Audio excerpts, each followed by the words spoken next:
በተመሳሳይ ዜና መሪዎች ኳላ ቀር አስተሳሰብ በመላቀቅ አገሪቱ ለገጠማት ፖለቲካዊ ምጣኔ ሀብታዊና ማህበራዊ ችግሮች የመፍትሄ አካል መሆን እንዳለባቸው የደቡብ ጎንደር ዞን ብልጽግና ፓርቲ ቅርንጫፍ ጽሕፈት ቤት አሳሰበ። የደቡብ ጎንደር ዞን ከፍተኛና መካከለኛ አመራሮች ለ3 ቀን ሲሰጥ የቆየው ስልጠናም ተጠናቋል። ከዋሲ ባዬ ተጨማሪው ንክታተል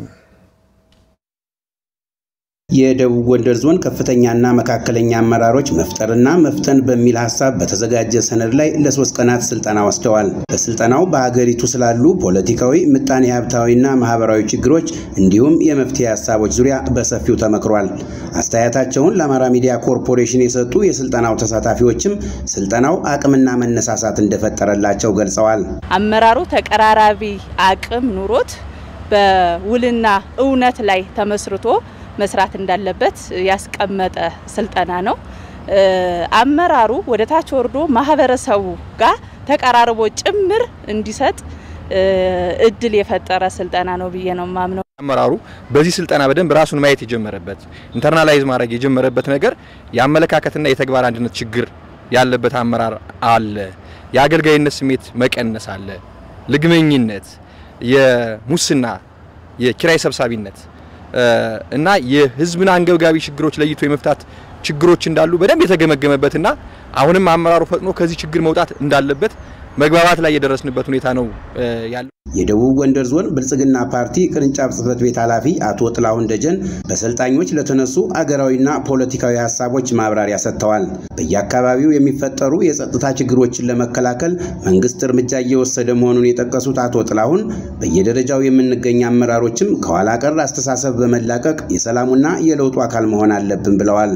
በመላ ሀገራችን እየተከሰተ ያለው ችግር ምንጩ አክራሪነት ነው። እየተወለዱ ያሉ መሰረታዊ ችግሮቻችን ደግሞ አሁን ካልኩት የህግ የበላይነትን ከማስፈን መሸርሸር የጋራ ግብን ማንነትን ከመሸርሸር ባለፈ የሀገረ መንግስት ግንባታ ስራችን ላይ ተገቢውን ስራ መስራት ባለመቻላችን ብዙ ሀገራዊ ጉዳይ የማያግባቡን ነገሮች እንዲፈጠሩ አድርጓል።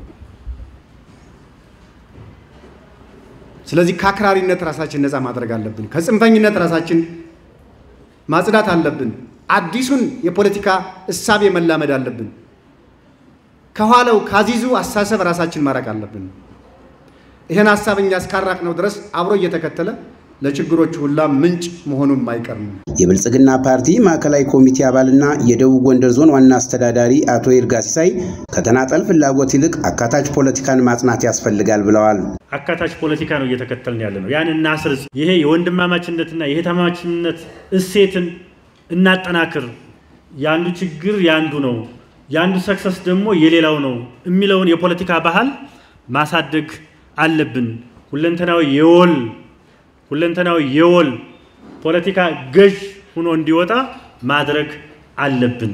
ፍጥነት ላይ ይሄ መዋቅር ካልሆነ ሀገር ጫፍ ላይ ነው እየተንገዳገደ ያለ ሀገር ሆኗል። ስለዚህ ፈጠራም ያስፈልጋል፣ ፍጥነትም ያስፈልጋል። በችግር ውስጥ ነን፣ መፍትሄ ያስፈልጋል። የተለመደው ጉዞ አያዋጣም ነው። ችግሮችን በመሸፋፈን ከማለፍ ይልቅ በቁርጠኝነት በመስራት አስተማማኝ ሰላም ማስፈን እንደሚያስፈልግም ነው አቶ ይርጋ የገለጹት። ከአንጻራዊ ሰላም ወደ ተሟላ ሰላም የሀገር የክልል ከተሞች፣ ወረዳዎች፣ ቀበሌዎች መሸጋገር አለባቸው።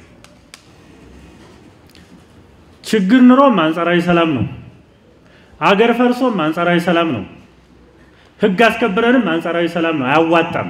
ስለዚህ እዚህ ላይ ፈጥነህ በሀገር ደረጃ ያለው ነገር ካላስተካከልከው የተናጠል እውነት ገዥ ሆኖ ይመጣል ማለት ነው። ስለዚህ ሀገራዊ ሰላማችን ማስፈን አለብን ነው። የጫፍ የረገጡ ሐሳቦችን መታገል ለምን የጋራ እናደርጋለን? የተደራጀ ወንጀልን የመከላከል ስራ እንስራ ነው።